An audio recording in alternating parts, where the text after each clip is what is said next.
നിലവിലെ നിയമങ്ങൾക്കും മാനദണ്ഡങ്ങൾക്കും വിപരീതമാണ് ഫെഡറേഷന്റെ പ്രവർത്തനം എന്നാരോപിച്ചാണ് കായിക മന്ത്രാലയം നടപടിയെടുത്തത്. സമിതിയുടെ എല്ലാ പ്രവർത്തനങ്ങളും നിർത്തിവെക്കാൻ ഉത്തരവിട്ടു. എക്സിക്യൂട്ടീവ് ബോഡിയുടെ പ്രവർത്തനങ്ങൾ ഫെഡറേഷന്റെ ഭരണഘടനാ വ്യവസ്ഥകളെയും ദേശീയ കായിക കോഡിനെയും ലംഘിക്കുന്നതാണെന്നും കണ്ടെത്തൽ. തെരഞ്ഞെടുക്കപ്പെട്ട ബോഡി ബ്രിജ്ഭൂഷൺ അധ്യക്ഷനായ പഴയ നേതൃത്വത്തിന്റെ താൽപ്പര്യങ്ങൾക്കാണ് പ്രവർത്തിക്കുന്നതെന്നും കേന്ദ്ര കായിക മന്ത്രാലയം വ്യക്തമാക്കി. ദേശീയ ചാമ്പ്യൻഷിപ്പിന്റെ അപ്രതീക്ഷിത പ്രഖ്യാപനമാണ് മന്ത്രാലയത്തെ ചൊടിപ്പിച്ച പ്രധാന കാരണങ്ങളിലൊന്ന്. താരങ്ങളെ അറിയിക്കുകയോ നോട്ടീസ് പീരീഡ് പാലിക്കുകയോ ചെയ്തില്ല. ഈ വർഷം അവസാനിക്കുന്നതിന് മുന്നേ ഉത്തർപ്രദേശിലെ ഗോണ്ടയിൽ വെച്ച് ദേശീയ ചാമ്പ്യൻഷിപ്പ് നടത്തണം എന്നായിരുന്നു പ്രഖ്യാപനം. ബ്രിജ്ഭൂഷന്റെ സ്വദേശം കൂടെയാണ് യു.പിയിലെ ഗോണ്ട. പ്രഖ്യാപനത്തിന് പിന്നാലെ BJP അധ്യക്ഷൻ JP നദ്ദയെ ബ്രിജ്ഭൂഷൺ നേരിൽ കണ്ടു.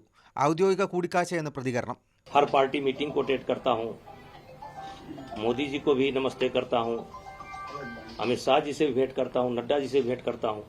देखिए वो मेरे नेता हैं, मेरे एक काम तो है नहीं, चुनाव आने वाले हैं, मैं कभी भी किसी से मिल सकता हूं. കായിക മന്ത്രാലയം വ്യക്തമാക്കിയ കാര്യകാരണങ്ങൾ നിരത്തിയായിരുന്നു ഗുസ്തി താരങ്ങളുടെ പ്രതിഷേധവും ഉണ്ടായത്. അധികാരം ഉപയോഗിച്ച് തെരഞ്ഞെടുപ്പ് അട്ടിമറിക്കുന്നുവെന്നും കേന്ദ്ര സർക്കാർ നൽകിയ ഉറപ്പുകളൊന്നും ലഭിച്ചില്ലെന്നും താരങ്ങൾ കുറ്റപ്പെടുത്തി കടുത്ത പ്രതിഷേധങ്ങളിലേക്ക് പോയതുമാണ്. നടപടിയെ സാക്ഷി മാലിക്കും വിനേഷ് ഫോഗട്ടും ഉൾപ്പെടെയുള്ളവർ അനുകൂലിച്ചു. അതേസമയം കേന്ദ്ര സർക്കാർ നടപടിക്കെതിരെ കോടതിയെ സമീപിക്കാൻ ഒരുങ്ങുകയാണ് federation executive body. Mathrubhumi news, Delhi.